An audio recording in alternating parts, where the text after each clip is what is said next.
I'm your host, Peter Komendowski, and welcome to Surviving Bad, where we explore stories of survival, hope, and inspiration. Today we're talking about a school program called Vibe and Flow with its creator, Michelle Flattery. Michelle's work focuses on children utilizing a combination of traditional teaching methods with yoga, mindfulness, and meditation. Now, children face challenges with stress, loneliness, self-image, performance anxiety, and a host of problems that really need our attention. Let's get to know Michelle and some of the background behind these innovative ideas that are designed to help build our children's ability to learn and thrive. Michelle, welcome to the show. Thank you for being here, and please share a little bit about you and why you're here today. Yeah, thank you for having me, Peter. My name is Michelle Flattery, and I am from Ames, Iowa. And I do a lot of work with the high school here in Ames, and we're working with the children with mindfulness and the teachers. They need it as well, especially today, mindfulness and movement, trying to work with there's so much anxiety, stress going on today, and it's from a place where I have been. And so that's where my passion came, to help the children and the teachers with their mindfulness and anxiety and all of that. I have had cancer and divorce and just different challenges through my life, which led me to this passion to helping others. Yeah, and it's fascinating because we talk about adult-like things like cancer and divorce and the stresses that parents feel in these crazy times. But all of them really go into children too. I mean, they live in this world. It's not like we can put up a wall and keep them away from it. And you get to work with kids in the schools.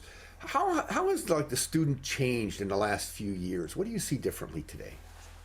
You know, it's changed a lot. And my kids, I have three children, two that have graduated from the school here. One's 24 and the other one's almost 22. So just from when they graduated, it has changed completely. Kids have phones in their classrooms, phones in the hallways. My older children, that wasn't even a thing. If you had your phone out, they looked at you, why do you have your phone out?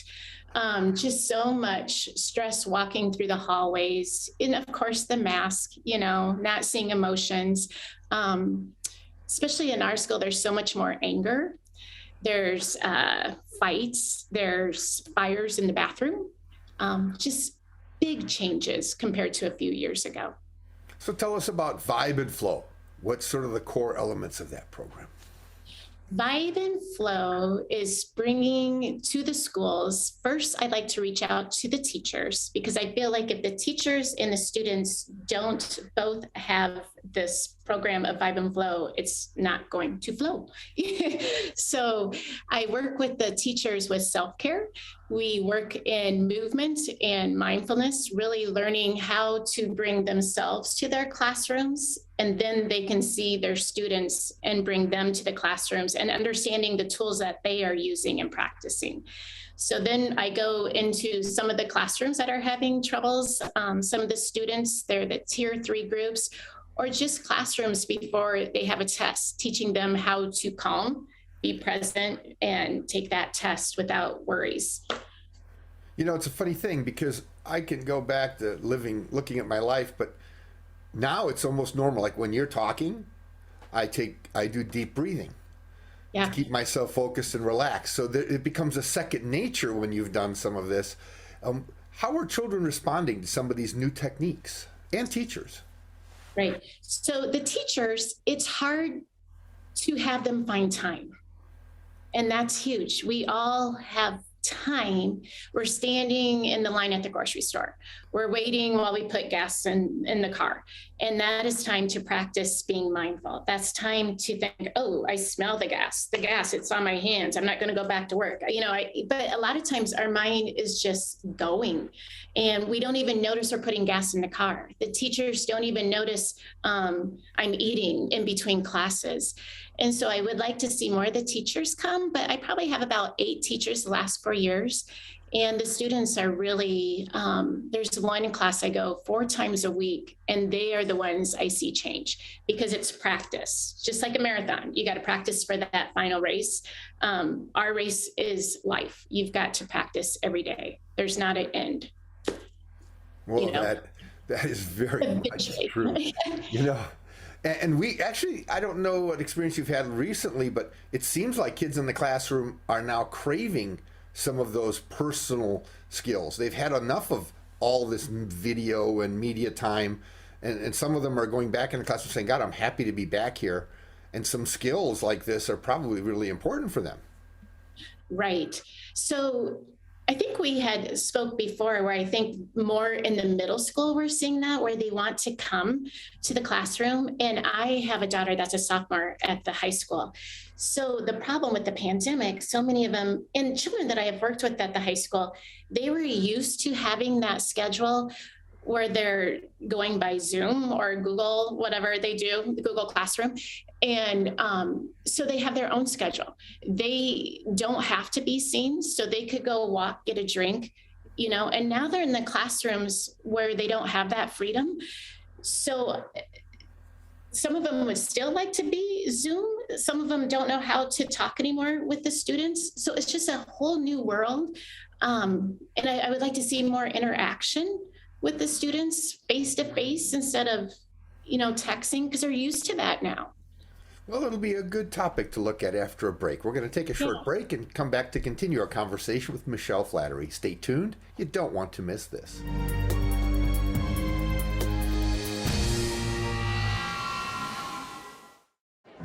The black truck?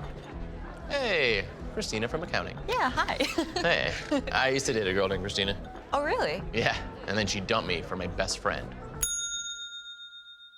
You want to see some photos of them that I took? I don't. I thought we talked about this, buddy. Buzz and overshared again? Yeah. Yeah. I'm gonna call a car. That's a smart idea. So yeah, I know, that's why I did it. Hey, you're gonna get back to the top of the mountain. Does that mean I'm gonna get back with Christina? No. Oh. No. While a lot is changing in our world, at MediaCom, our focus remains the same, making sure you have the fastest, most reliable connection possible. During this critical time, we know your needs are changing. You may be working or learning from home, relying on telemedicine, or finding new ways to keep everyone entertained. If you need more speed, call or go online, and MediaCom will double your speed immediately for as low as $10 more a month for 1 year. Every second, 127 new devices connect to the internet. You can feel it happening, our digital world expanding with every breath. We're entering a whole new era of connectivity, and MediaCom will be ready to power it with one of the nation's first 10G platforms.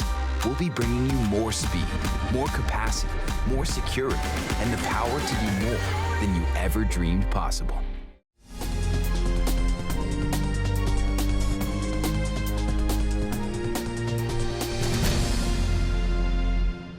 Welcome back to Surviving Bad. I'm your host, Peter Komendowski, and we're talking about yoga, mindfulness, and meditation, and how these innovative practices are really resonating with kids. They like it, and it seems that teachers like it, and their well-being may very well confirm it. Michelle, the quick question I have is, what's showing up in the classroom? What's showing up in the what are you seeing as the results of these programs? And then let's talk about how you build on those and what skills you actually give the kids. Okay, so there was one classroom, the teacher reached out to me and she actually had an anxiety attack and the ambulance came and took her from the school. And it was from pressure from students in her classroom. So, it's both ways, And so she invited me the next week and she said, Michelle, this is the first time I'm going back to that classroom. And so I went in there, I had a plan with breathing and, how to focus, let anger go, be present for your teacher. But I looked at her, I said, you know what, we're just going to switch this whole topic. And so I went in there and I said, today we're going to talk about self-talk. And we are going to talk about how you talk to yourself is really what you become. But that's not it. It's how you also talk to your fellow classmates, your teachers. So we have, oh my gosh, and Peter, I know we had spoken about this. I think it's like 60 to 80,000 thoughts a day. And most of those are negative. And then those 60 to 80,000 thoughts a day are from yesterday, from the day before. We just carry them every day. And so I looked at the kids and I said, when you talk bad about yourself, where you're going to be in your mind tomorrow is that same talk. But when you do that to somebody else, like your teacher, your students, you just brought those negative thoughts with them to that next day. So knowing how you treat each other, and I could tell they really thought about it, because when they came in, they were a lot of attitude in there. So they're like this, and they're like, here comes that lady again. And the first thing I said, phones away, and they put them in their pocket, or they sit them, screen up. And I said, nope, in the backpacks, and I think it's easier. So mom and dad, it's easier to hear it from grandma and grandpa. Oh, put those phones away. Mindfulness teacher coming in, put those phones away. They're not going to listen to their teacher as much. But it's starting that process of seeing how it works with our sessions. And so then that was hard for them, but they did it. And then, there's some that didn't want to, but eventually, we sat there until we did. And that brings them here. Because if their phone's there's the buzzing. There's, oh, I wonder if that text came. They can't be in the classroom with phones. They're not in the classroom, and they're not there with their teacher.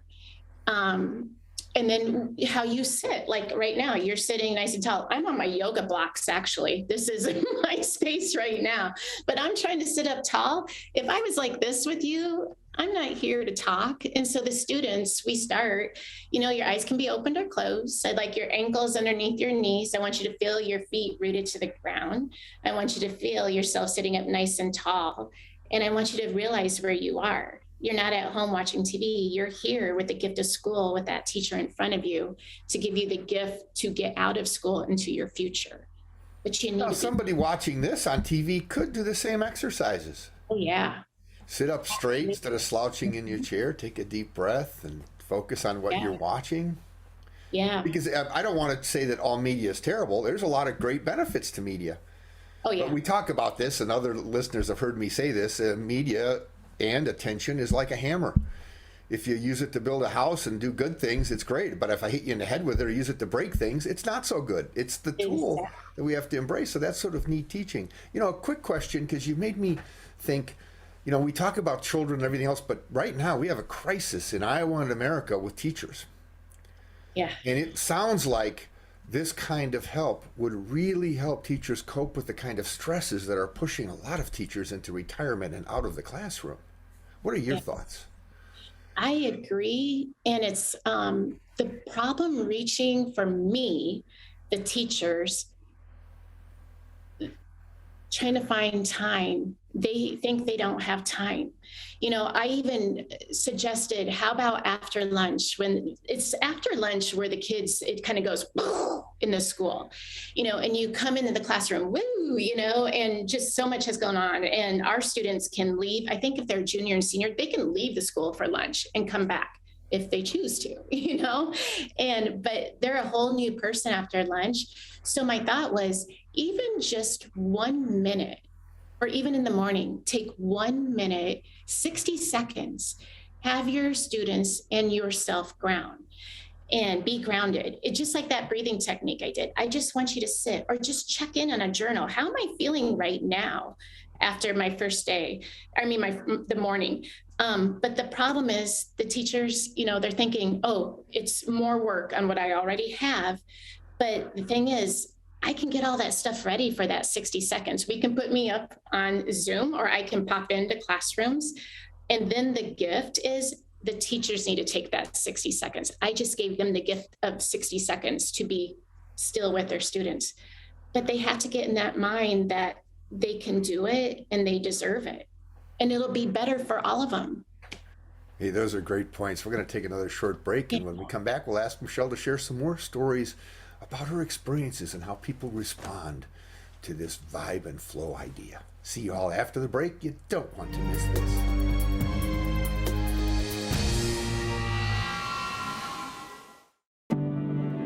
Today, more than ever, you need fast, reliable internet. At MediaCom, we want you to know you can count on us. Our fiber-powered 100% gigabit technology network was built for the future. We have enormous capacity and power and 99.99% network reliability. So even though these are uncertain times, we're prepared. And you can be certain we'll keep your world connected. Multiple studies have shown that marijuana can slow both driver reaction and response time, which can be really dangerous. He's here. He's here. Wait. What? I can't drive. Why? My. Oh.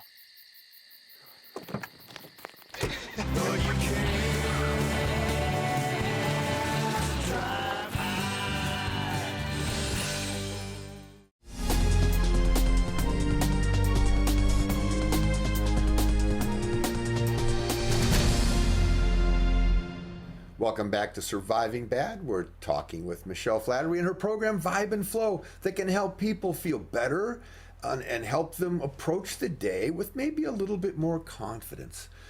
You know, Michelle, you talked about this sort of gathering of a person's sort of ability to cope with the moment and the day. And we sort of know it's important for kids to do this in the morning before when school starts so that it works with them all day, and maybe teachers too. How tough is it for people in general, from your experience, to actually gather themselves up in the morning and break that cycle of feeling like you're chasing your tail all day? Yeah, it's tough. And again, in the schools, I think it would be a great idea for the teachers, the administrators, the students, right when school is going to start. I mean, they have their announcements. So I encourage to put 60 seconds of just silence, breath, that posture. But again, they think one more minute out of that teacher's classroom is going to take too much time, adding 60 seconds more. But the thing is that 60 seconds just grounded their students. It's probably going to take the teachers 5 minutes. Okay, we're in school. I know you had the weekend, but it's first period, let's go. Trying to calm them down is going to take longer than taking that 60 seconds to breathe, to focus. You have kids that, I know my daughter goes to school with me, and she just started about the mid-semester. And when I would go by myself, I'd sing, I do all this stuff. Well, yeah, she's not a morning person. So she needs to ground after having mom in the car we have different ways to wake up. And, and there's students that don't have, the families where, they don't have breakfast. They got their tummies rumbling and all that stuff. So we just need to connect with them when they get there to start their day and be there, not with mom in the car singing and driving you nuts, There's a lot of focus on social emotional learning and the mental health of children. Not just academic performance and not just getting through the day with attention. On one hand, you mentioned that battle with their cell phones and the attention going everywhere else is really big with kids. But are they self-medicating with all that? That's not just the problem, that's the problem you see, because the real problems are sort of hiding behind that veil of being stuck in your phone or your computer? Yes. And,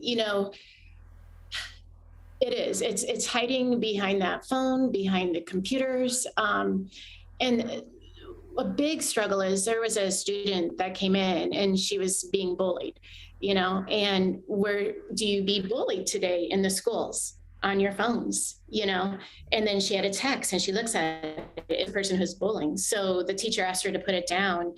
But then when the teacher walked away, I was looking and she picked it right up, and it was all there. But just, it's just their escape. And I can tell you, when I had cancer, that's when my son became addicted to Xbox. I was in bed. We were so close. He was, Callie was 4th grade, I want to say. So Brady must have been 6th grade. But his escape from mom being sick, stage 3 lymphoma, we don't know if she's going to make it, was his Xbox. And that's where he lived, was in his Xbox. And that addiction, when you're younger, sets you up for addictions when you're older, And if parents knew that, and I'm guilty as a parent, and you think the pandemic, the phone was their way to communicate. You couldn't go outside. You've had masks on. And so even myself, it was so hard. And my kids are so with their phones too. But today we can see each other again, but we set that addiction. And we have to be strong and try to get through it. You know, we've often said in high-risk youth behavior reduction, whether it's drugs, alcohol, tobacco, media, you know, we use this example that resonates with kids. I go, you know, we'll ask them, what does somebody that smokes want first thing in the morning? And they say a cigarette. What do they want before they go to bed? What does an alcoholic want first thing in the morning? What do they want before they go to bed? And I said, now, what happens when the first thing you want to do in the morning is go look at your cell phone? Or the last thing you do before you go to sleep? Is that maybe a signal that there's a problem there? And if you compare it to things they understand are risks, because risk they sort of get. I mean, that's what they're learning as they negotiate their young lives. There seems to be an understanding that it's risky, yet so much of, like, us as parents, that gave them comfort. Your son loved living in Xbox. My kids played Madden football and stuff. So if there was a time when there was too much stress or I had chores to do or something I had to do, I thought, oh, what a great babysitter. In fact, that wasn't such a great babysitter. It was pretty risky, wasn't it? Right. Yeah, there's so many addictions. And I remember when I tried to take the Xbox away from him when I was getting better, we tried to put the family timer on it, but he got through it. Kids know how to do that. And then I just took it away. Probably one day that night, he was on the floor. I mean, I don't know what's wrong, Mom. It was withdrawal. Withdrawal like a drug. It's scary to think you can get addicted to those things and not see. Like, I'm sitting right now looking outside, and there was a new Walmart that came up. When'd that come? Never outside. And there's days they just walk outside. And I tell my yoga classes, when you walk out that door from school, I want you to feel the breeze on your face. I want you to hear the cars. I want you to hear your friends say, have a good day. I don't want you to be thinking or looking at your phone. I want you to live. That's pretty good advice. And you know what? We're going to take a short break and invite you back to share some final comments, insights, and advice that might help all of us get through the day. Stay tuned. You don't want to miss this.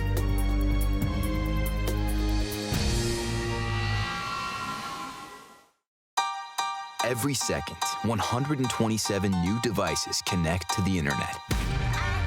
You can feel it happening. Our digital world expanding with every breath.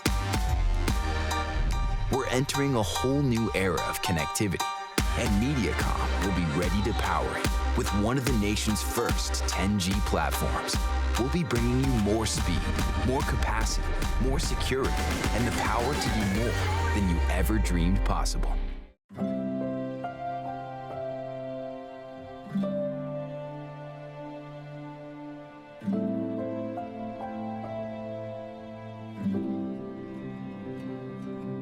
Whether it's advice on managing your anxiety or tools to help you stay grounded, Coping-19 provides a range of resources and self-care tips to help you cope with this pandemic. We can help. Find the resources that work best for you at coping-19.org.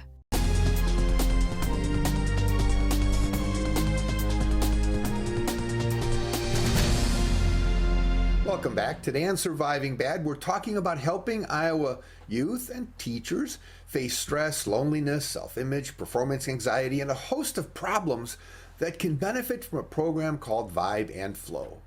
Let's see what advice Michelle, the creator of the program, has to share with us. Michelle, welcome to the show. This is sort of your pulpit. Give us sort of the core tenets of this program and how it's so important for people to be in touch with that moment. I think for our mental health, we have to work on our mind, body, and soul every day.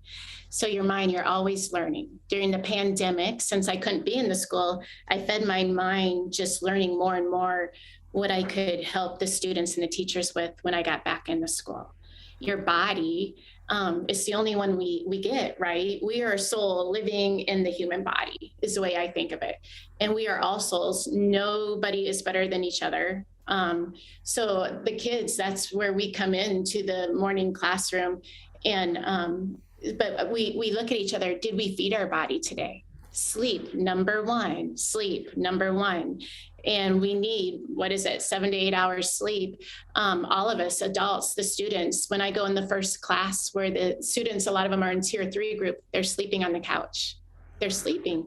And so we had a whole talk about sleep, because imagine driving, you're tired, you're in a fog. There's no way you can concentrate on driving. There's no way you can concentrate being at work, at school.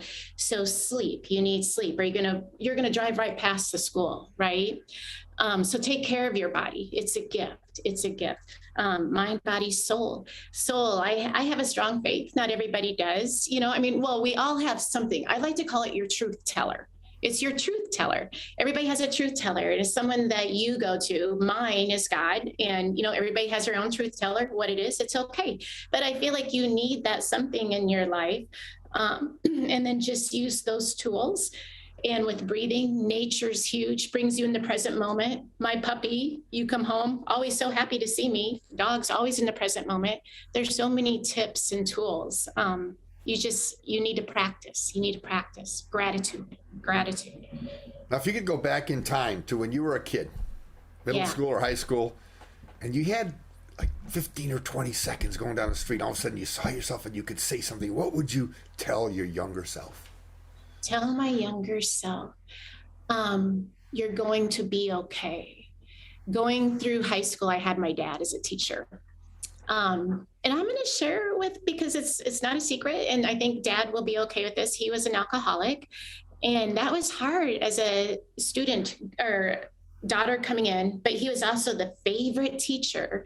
His coworkers loved him, but outside of it, he was an alcoholic. And I thought all the kids knew. And if I missed probably half my freshman year, but if I could tell myself back then, you're going to be okay, just breathe, stay in school and focus, and you're going to get further, That's great advice. Thank you so much for joining us today and sharing your ideas and telling us about this Vibe and Flow program that sounds so exciting. And thank you all for joining us today. Check out our website, ahealthyiowa.org, for more information. And keep your eye on MediaCom MC22 for our next episode of Surviving Bad, where we explore stories of survival, hope, and inspiration. On MediaCom MC22, your local programming leader.